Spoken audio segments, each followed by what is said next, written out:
When I was young, I didn't really know what I was going to do when I got older. People kept asking me, but then eventually I thought that the idea of inventing things would be really cool.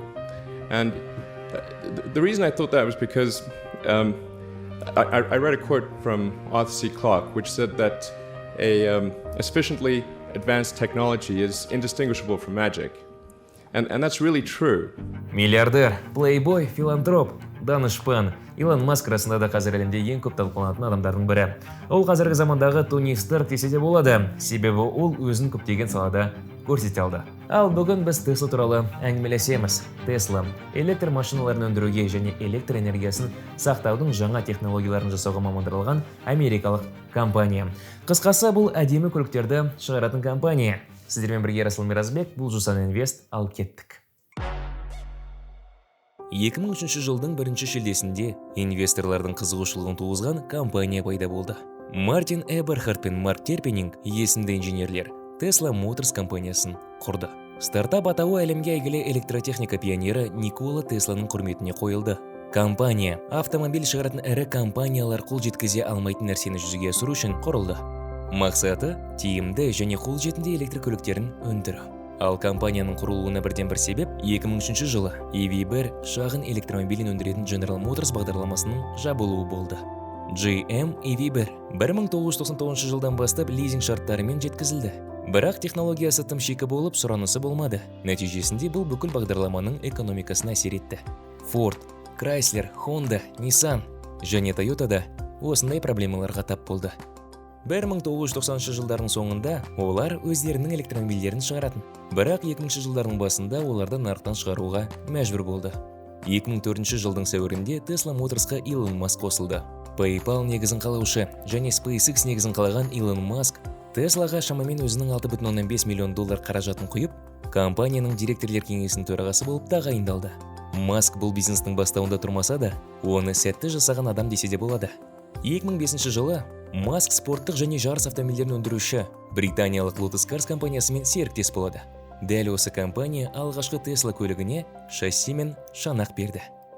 2008 жылдың қаңтарында Tesla негізін қалаушылары Мартин мен Марк компаниядан кетті. Соның нәтижесінде Илон Маск Tesla компаниясының CEO, яғни бас атқарушы директоры болды. Ал 2008 жылдың 17 наурызында Tesla Roadster жаппай шығарыла бастады.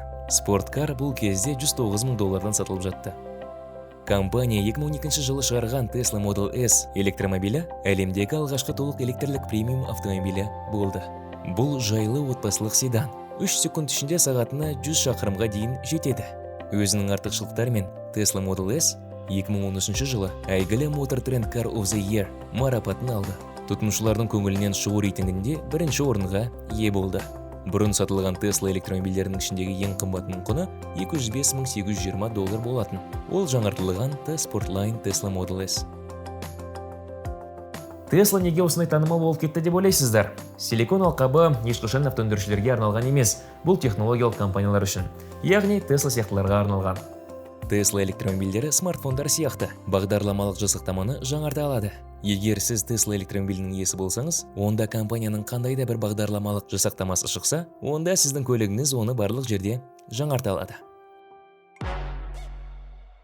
Компанияның қаржы жағдайы қандай? Желтоқсанда Tesla S&P 500 индексіне енгізілгеннен кейін компания акцияларының айтарлықтай өскенін барлығымыз білеміз. Осылайша Tesla өз инвесторларын марапаттауды жөн көрді. Нәтижесінде 20 жылы өз позициясын сақтап келген нарық қатысушылары салымдарын шамамен 8 есеге арттырды.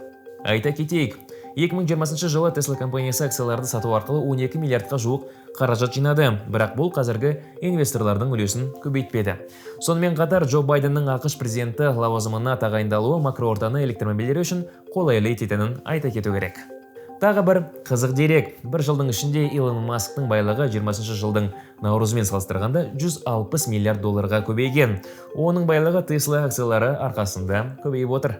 Осылайша Tesla компаниясының 90-дық кірісі $10,744 миллиард жетті. Бұл 19 жылдың 4-ші тоқсанымен салыстырғанда 46%-ға көп. 2020 жылдың 4-ші тоқсандағы операциялық пайда $575 миллион жетті. Бұл алдыңғы жылғы көрсеткішпен салыстырғанда 60%-ға көп.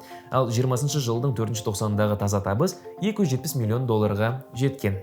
2020 жылғы көрсеткіштерге келетін болсақ, Tesla кірісі 31,536 миллиард долларға, ал таза табыс 721 миллион долларға жетті.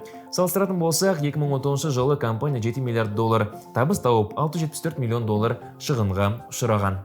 2008 жылы дағдарысты болжаған әйгілі Майкл Бьюри автомобиль өндірушісінің қағаздарына сақтықпен қараған. Илон Маск болса, оның бұл әрекетіне жауап ретінде шолақ шалбарлар шығара бастаған екен. Осылайша Илон Маск Майкл Бьюриге әзіл ретінде жауап берген. Осылайша Илон Маск көпшілікті сендіріп, аудиториясын көбейту үшін қолдан келгеннің бәрін жасап жатыр. Осы жаңалықтан соң Tesla туралы не ойлайтындарыңызды айтып, және бізбен бірге қандай да бір компанияларды талқылағыңыз келсе, пікірге қалдырып кетіңіздер. Арнамызға жазылуды ұмытпаңыздар. Сіздермен бірге болған Ярослав Миразбек, бұл Жусан Инвест. Көріскенше.